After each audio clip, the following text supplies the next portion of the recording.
everyone, this is Peak Entertainment and we are back again, and here now we have another video for you, and this will be a review of the highly, almost exhaustingly anticipated first trailer for Spider-Man No Way Home. Now I'm pretty much sure you all know what this is about, but just in case anybody who doesn't know watching this, Spider-Man No Way Home is overall the 27th superhero movie within the Marvel Cinematic Universe.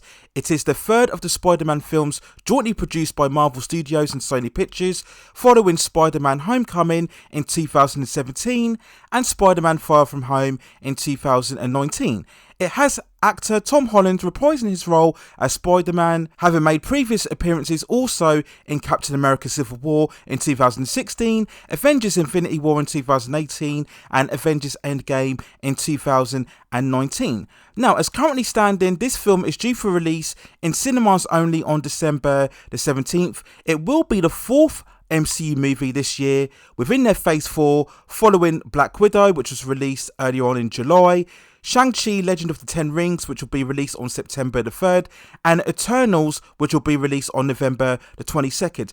Now, to say that there has been a lots of hype and discussion about this upcoming trailer for Spider-Man No Way Home is very much of an understatement. The hype levels have been compounded even more with the fact that No Way Home will be Marvel's first entry into the multiverse, which is essentially a storytelling device that allows multiple versions of characters from different universes to cross over with one another. Now, fans got super excited at the prospect of previous Spider-Man interpretations all appearing on screen at the same time. Of course, we're talking about the Tobey Maguire version from the Sam Raimi films from 2002, 2004 and 2007, and also the Andrew Garfield movies from 2012 and 2014. Now, there has been recent controversy surrounding this upcoming trailer when on Sunday the 23rd of August, a leaked version of the trailer managed to surface online, but it was an extremely unfinished version in terms of effects.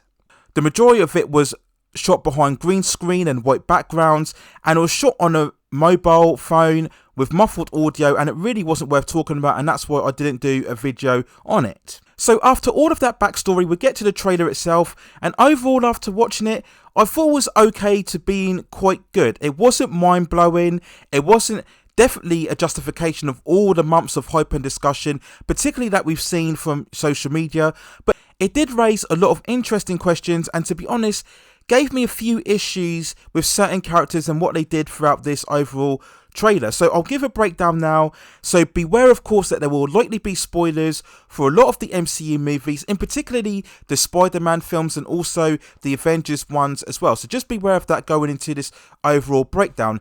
And of course, the further revelation being that this will of course be following the events within the Marvel Cinematic Universe post-Endgame, and particularly of Far From Home, when we had that end credit scene where Spider-Man's identity was outed by both Quentin Beck's Mysterio and also John Jameson, with J.K. Simmons reprising his iconic role as the character.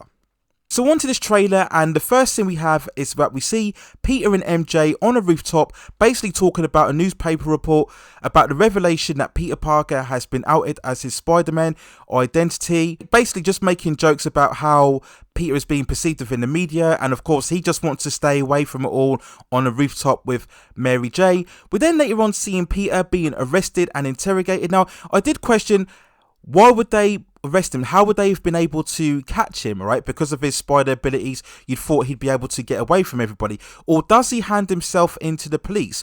We see those scenes earlier on of him walking hand in hand with MJ into college. We see all of the newspaper and paparazzi surrounding them as they're walking through, everybody taking photos, of course. Now, I did question, why would they expect to go back to college after being outed as Spider-Man? Remember, he's also been identified as killing Quentin Beck, okay, and deemed public enemy #1, as what we saw within the end credit scenes as well. So surely you'd want to think Peter Parker would want to lie low. He'd want to hide away with everybody. He'd be on the run. That's what I expected to see following that end credit scene. So it was just a bit strange that he expected to just go back into college life and expect everything to go off to normal after a short while. We then get this next scene where Peter visits Doctor Strange in his New York sanctum, and for some reason it's all covered in snow. I don't know why. We don't know what Doctor Strange has been up to following the events of Endgame. Maybe he's been involved in some sort of parallel universe adventures that's resulted in his sanctum being covered all in snow. We then get a quick sequence where Peter is running through, it looks like a college cafeteria in his black suit, and some people are pointing it in a certain direction. So this could be another case of where he's been hiding out and he's on the run, and maybe some people, they respect Spider-Man, of course, because what he's done with the Avengers. So maybe they're showing him a way out of the door. Again, why has he got his mask off if he's trying to hide his identity? I'm not sure. It looks a bit similar to the black suit as to what we saw in Far From Home as well. So we'll wait and see as further developments to that.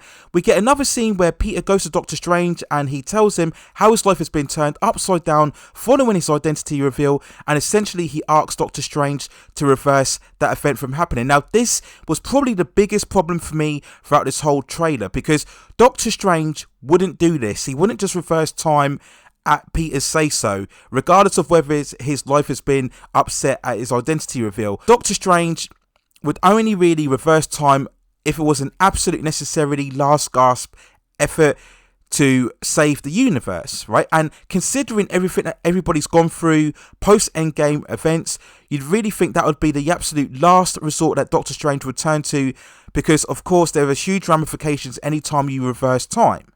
Even Wong points this out to him, tells him not to carry out this spell, and then we see Wong go into another portal carrying his suitcases, so we don't know exactly where Wong is heading to. Will this be a hint or a reference to his cameo appearance in Shang-Chi? We'll wait and see. But as soon as Wong leaves, Strange winks to Peter and agrees to carry out the spell anyway. So really keeping out of character in terms of Doctor Strange. Again, we'll get further context when we watch the overall movie. We then go down to the cellars of the Sanctum and we see Doctor Strange working on the spell, Peter talking to him throughout, highlighting the concerns that who will remember him as Spider-Man? Will he lose any connection to Ned or MJ? He keeps interrupting Doctor Strange as he's trying to carry out the spell. Again, that's not really fitting true to the character, because Doctor Strange would keep himself at a certain distance from Peter when exhibiting the spell. Peter's constantly interrupting him, and you just think Doctor Strange would just block Peter, put him in another room, or transport him out of the building in order to concentrate on the spell. So again, just a bit out of character in terms of Doctor Strange. Now, we do get some reference later on that Doctor Strange alludes Peter to the fact that all of this is being caused by the fact that he's trying to live two lives as Peter Parker and Spider-Man. So I think there's going to be some sort of telling choice that Peter has to make as to whether he can stay as Spider-Man or whether he can live his life without anybody knowing who he is. And I'm sure there'll be some sort of tragic consequence going forward ahead throughout the film. Now, Doctor Strange seemingly loses control of the spell, and then we get a big energy explosion, with Strange remarking that they've tampered with space and time, and mentions the beginning of the multiverse that they really have no or very little understanding of. Now, admittedly, the scenes following this were very cool, where we see Spider-Man leaping out from buildings, and we see him and Doctor Strange jumping into the city, folding into itself. Very reminiscent of the effects that we got from the Doctor Strange movie, so that was a very cool sequence. We get another explosive shot of a yellow blast exploding on the ground. So many people have rumoured that maybe this is Electro because of his electrical powers. There have been various rumours for months now concerning Jamie Foxx. Perhaps he will be reprising his role as Electro from the Amazing Spider-Man 2. So we'll wait and see if that resurfaces throughout this movie. Another cool sequence was when Spider-Man and Doctor Strange are standing on trains, as again they seem to circulate around them. And we see here Doctor Strange is in a different costume as to what he was in the beginning of the movie. So is this a fight encounter between the two? We see Doctor Strange throwing all those trains at Spider-Man as he's jumping in and around him. So that was a very cool visual shot. We get another cool shot of Doctor Strange pushing the astral body of Peter out from the suit. And we see that Peter has his hand on a box, if you notice here, as Doctor Strange is pushing his body away from the suit. So is this an actual fight between the two? Is this really an alternate timeline? Is this a darker version of Doctor Strange as reference to the train sequence? So essentially we have a phase of events where Peter is battling a Doctor Strange from an alternate reality, and maybe he's trying to get a certain artifact or the Eye of Agamotto away from Doctor Strange in an alternate reality in order to try and resolve all of this break within the multiverse. So wait and see, but that was a very cool shot that we saw on here. Now we later on see Happy Hogan being tracked down by police or a government unit in his car, so wondering what's happening there as well. Maybe this is the beginning of the hunt down of Spider-Man and he's trying to protect Peter's identity, so we wait and see what happens on that front. And then we get another shot of a metal pumpkin on the floor here, causing explosions. This is of course hinting at the return of the Green Goblin. In all likelihood, it will probably be William Dafoe's version from the first Sam Raimi movie, or could it be James Franco's version as Harry Osborn as well? Most likely it'll be William Dafoe, but we wait and see. There could be a switcheroo. We may see both versions, so you may see William Dafoe to begin with, and then later on down the line, we may see James Franco's Harry Osborn's returning as well. And then of course we saw at the end, the big money shot, I suppose, to get everybody excited, was the return of Alfred Molina's Dr. Octopus. Of course, was such a prominent villain from Spider-Man 2. And we see him saying, "Hello, Peter." Now, obviously, he's been de-aged, as you can see on it. He's looking a lot younger and fresher. But for the most part, they've tried to match the exact look as what he had from Spider-Man 2. Now, will he be crossing over from Tobey Maguire's Spider-Man, or would he be talking to Tom Holland's Spider-Man as well? We get that final shot where we see Tom Holland with his nanotech suit with the Iron Spider costume as well. So very interesting questions on here overall. So overall, I think it was an okay trailer. Now, to be honest, without being too negative, I've kind of got a muted enthusiasm about this because I've always been concerned with this multiverse angle. The multiverse is more of a cheat, as I mentioned before. It's a story beat that you use when you've basically exhausted all avenues in terms of a storytelling character, and it's your way of rebooting the character by still using the brand name. So that's why I'm really concerned, even more so for Marvel using it than opposed to the DC using the multiverse.